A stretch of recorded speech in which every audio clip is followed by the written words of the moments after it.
ఆకాశరాజు భవనాలకి జడుతా వస్తుందంట మహాతల్లి. ఆకాశరాజు గారి కళ్ళారా చూసాడు.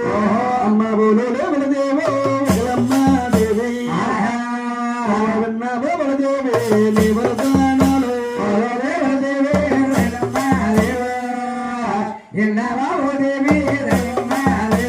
అమ్మా ముకులాదేవి నీ ఇంటన శ్రీనివాసుడున్నాడమ్మా, మా ఇంటన పద్మావతిదేవి పెరుగుతున్నది. వాళ్ళిద్దరికి కళ్యాణం చేసినట్లయితే వాళ్ళ రాజ్యం వాళ్ళు నేలుకుంటారన్నాడట. అప్పుడు నాయన ముకులాదేవి అప్పుడు సంతోషమైపోయి ఆనందంలో తొలతూగిపోయింది.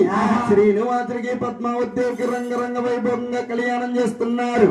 అమ్మాయి కథమంతానే పండుగ పేరమ్మా దేవి అమస్తూ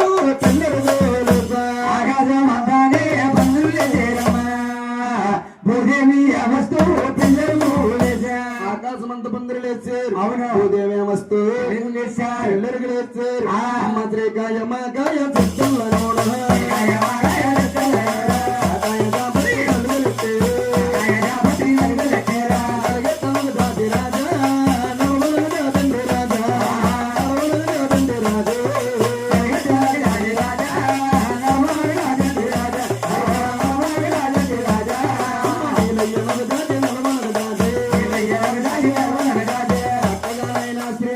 పద్మావతికి తల ఎంట స్నానం చేయించి పట్టుదాపదాల గుప్తంగా కట్టారట.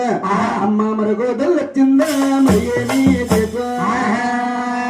మరగోదలు వచ్చిందా కళ్యాణం వచ్చింది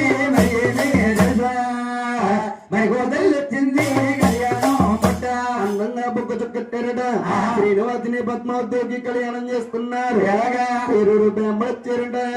అమ్మ రెండో పేరుల రెండో ఎవరంగా పేరమ్మ అయ్యో మూడో పేరుల రెండో బాబు